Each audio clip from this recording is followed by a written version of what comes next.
Hi, everyone. I've been wanting to do a quick Facebook Live to explain this concept of U.S. exceptionalism.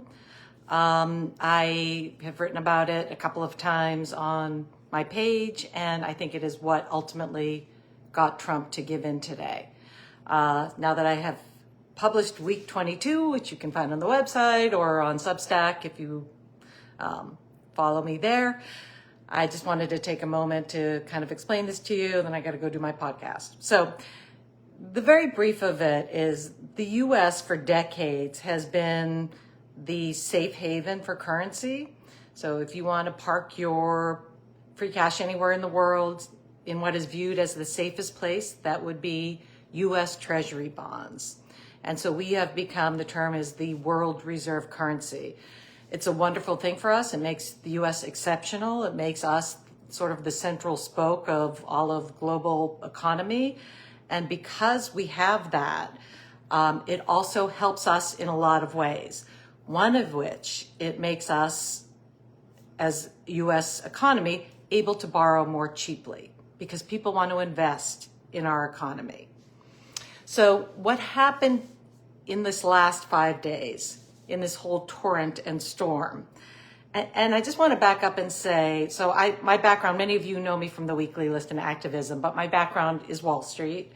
Out of college, I worked on Wall Street for 20 years. I have an MBA, undergrad in econ. I ran trading floors at Morgan Stanley and other firms that were specific to my field. So I know finance kind of the way you would know in any field if you had studied it extensively and actually lived in that world. I want to make a comparison to how Trump understands the economy to how I might understand medicine. So I went to my doctor for my annual exam, and I had something in my blood panel that I didn't quite understand. So I wrote her a note, but also I Googled it, and I was like, oh, I wanted to understand what that was. And so my understanding of what that was when I did the Google search on WebMD is kind of, for someone in finance, looking at Donald Trump and the way he understands economics. He just really does not. The way he talks about things in concept would be like me asking my doctor, oh, I read on WebMD that my blah, blah, blah is blah, blah, blah. And her being like, oh, sure, Amy. That is the same level of his understanding. But what happened this week that I think finally broke through is the concept of loss of U.S. exceptionalism. And it's something I started to red flag to you 2 days ago. When the market first tanked, so we announced Liberation Day on Wednesday after the market closed. Overnight, global economies, global stock markets started to fall. We had Thursday and Friday where we lost roughly 10% of trillions, $5 to $6 trillion of value. And so what typically happens when people are afraid, including investors, they pull money out of the stock market and they put it somewhere safe, which is, in past history, in the last decades, into U.S. Treasuries as a safe haven. And so what happens when you put a lot of money into U.S. Treasuries, then the yield falls. In other words, you can get paid less because there's so much demand. It works, it's called the inverse. It works in the opposite direction. So if there's a lot of buyers of U.S. Treasuries, their yield goes down. And that would be normal, to see the stock market go down and yields go down or prices go up of U.S. Treasuries. But what started to happen Monday was the exact opposite. And that's when people started to get concerned. And I had started to post about it, this concept of U.S. exceptionalism, because there was such a loss in faith in the United States because of what Trump had done and how radical it was. I'm going to use one of his words, how unstable, the depth of it. He was literally on the pace, and he might still be, of putting the world into a global recession because it was worse than the worst case scenario that anyone had modeled. We might be in a recession already because of it.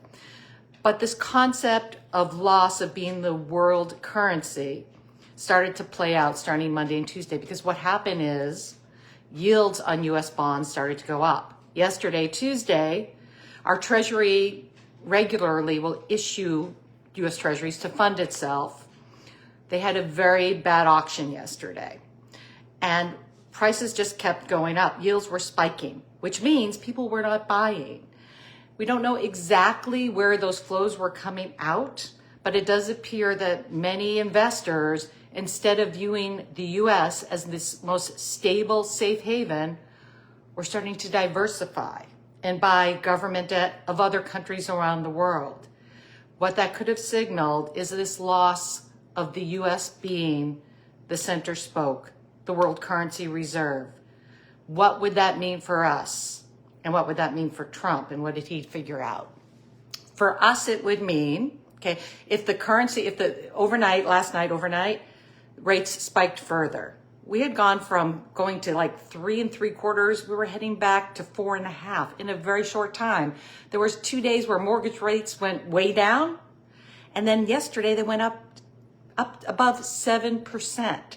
So that's the kind of whiplash we had. But that would be the impact on the economy. That if you were trying to get a 30-year mortgage, when rates are spiking, your mortgage is going to cost more. Your credit card debt is going to cost more. Your auto loans are going to cost more, et cetera, which is inflationary. The other thing it does, if you're Donald Trump, is because it costs the government more, it's more expensive for the government to borrow when less people are buying our debt, it raises our deficit. And you know what else? It makes it a lot harder to pass maintain a $1 trillion cut for your billionaires and your companies, your tax cut. It makes it almost impossible because instead of being able to issue treasuries at say 3.5%, now you have to pay 4.5% because people are pulling money out of the US treasury bonds. It's a loss in faith in our government. I can't overstate how important this is. For the last 8 decades, we have been the home for this. We have been viewed as the most stable, safe currency. Donald Trump almost squandered that this week alone. He might still squander it, but I think that is what was most dangerous.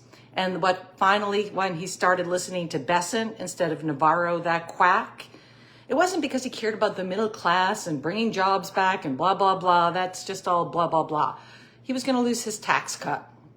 So again, US exceptionalism. We are the world reserve currency. We are viewed as the stable country. We are viewed as a safe haven. Even though Donald Trump pulled back on some of his retaliation, and again, it makes no sense what he said today. He's only retaliating against China because they retaliated, but the European Union retaliated this morning. None of this nonsense makes sense. But as long as there is this uncertainty, if you're a small company, a medium company, a large company, how can you invest? It's whiplash. It's craziness. And this is something all of us have known about Trump. And now Wall Street and the rest of the world has seen. And once the genie is out of the bottle, it doesn't come back. But that's why I think he was forced to act today. Is it over? No, it's not over. Because this man is crazy and he is surrounded by absolute idiots. And so he could any day we wake up change his mind. And the markets will not be happy with this uncertainty. So stay tuned. And just wanted to explain what I think happened today. Watch for my podcast tomorrow on week 22. And week 22 is just published.